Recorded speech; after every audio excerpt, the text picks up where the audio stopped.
What's up YouTube, this is Dennis Panuta for tutorials.eu. I have some great news on Unity Monday because Unity published Unity 2020.1 last week, and in this video we are going to cover the new features that have come with this version and that you can now start using. And also please don't forget to hit that like button because it really helps out the channel, and also hit that subscribe button because it's really going to help out you. Alright, so let's get started.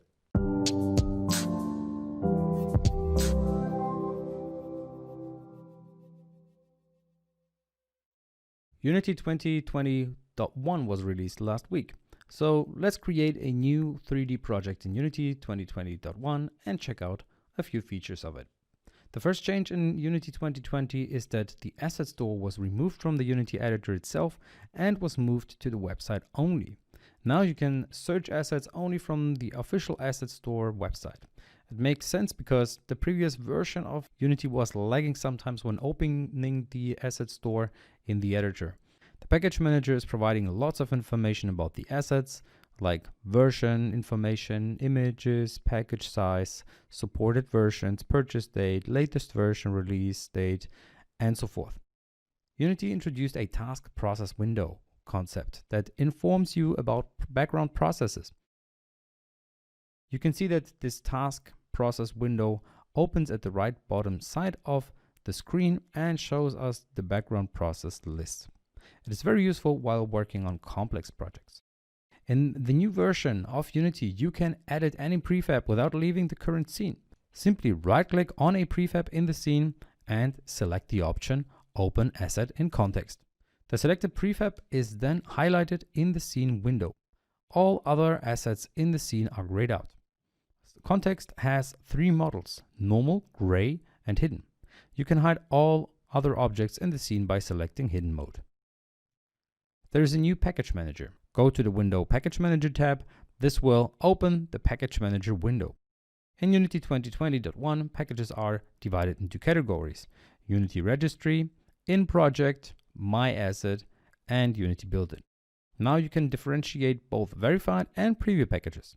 Some packages have a yellow colored preview tag, which means these packages or latest versions of this package is under development. So you better not use it in your project. You can just use it for testing. If you want to see all preview packages, then go to the project settings, package manager, and check enable preview packages. There are a bunch of new assets in preview mode, which probably means that Unity will introduce awesome new features in the future. The new feature Focused Inspector allows you to create multiple inspector views for specific properties of any object in the scene. In the inspector window, click on the setting button of a selected object and open the properties. Now select another object and do the same steps. So now you have multiple focused inspectors for multiple objects. Now you can change values of objects very quickly. Very useful when we are working on many objects and we have to change the properties of one object according to the properties of another object. Unity solved a few problems regarding 3D objects by adding new model settings.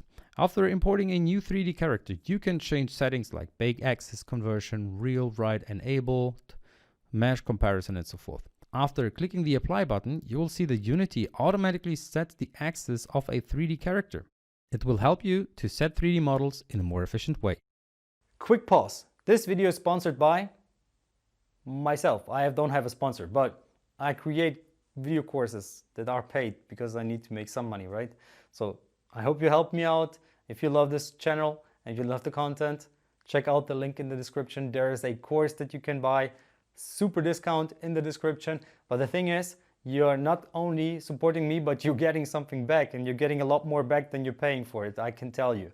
So I hope to see you in the course. You're going to learn how to build a bunch of cool games and a lot more about Unity game development. All right, so see you there hopefully, and let's get back to the video.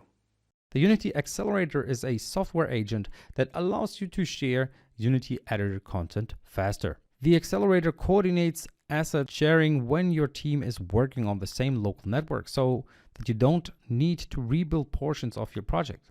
Basically, in a large project, game companies use Unity Collaborate services as a project management system. In order to use it, you can go to the project setting window, click the Collaborate button in the service section, open Collaborate service, and this will then take a few seconds to add services and change the settings. You can also check the Unity Collaborate package information in the package manager. Meanwhile, on the right hand side, you can see that Unity Collaborate service will generate a copy of the current project asset data and upload it to the account. Unity added a new profiling tool for improvements in the workflow. We can find 4 buttons in the right bottom side of the screen. For example, the second button will be useful to enable or disable cache server. Press this button and it will open project settings, so you can easily change editor settings like cache server mode and IP address settings. Those are useful, for example, for multiplayer online games. Now let's open the Profiler window. Go to Window menu, Analysis, Profiler. This will open a profiler as a component of the Unity IDE. Drag this Profiler window to the right hand side of the screen for a better overview. Basically, the profiler is useful to check the performance of the current project in terms of graphic rendering, scripting, audio, and memory allocation. So click on the record button in the profiler and you see that it shows performance data of the running project. Sometimes it will add load on the Unity game engine for running projects and profiler together, so Unity provides an alternative. And the alternative option is to launch the profiler as a standalone app. This will move the tool to a separate process outside of Unity, reducing the performance overhead when profiling the editor and creating cleaner profile data. Good news for those who are working with Visual Studio Code. Unity finally verified these new editors for coding, Visual Studio Code, and JetBrains Writer. So this means that you can use Visual Studio, Visual Studio Code, or JetBrains Writer more efficiently with Unity. The new C# debugger will help us in runtime debugging. So you can now turn debugger mode on or off via a button on the bottom side. Alright, so that was a first overview of the new features of Unity 2020.1. I hope you enjoyed this video. If you did, then please leave a like and also check out one of those 2 videos.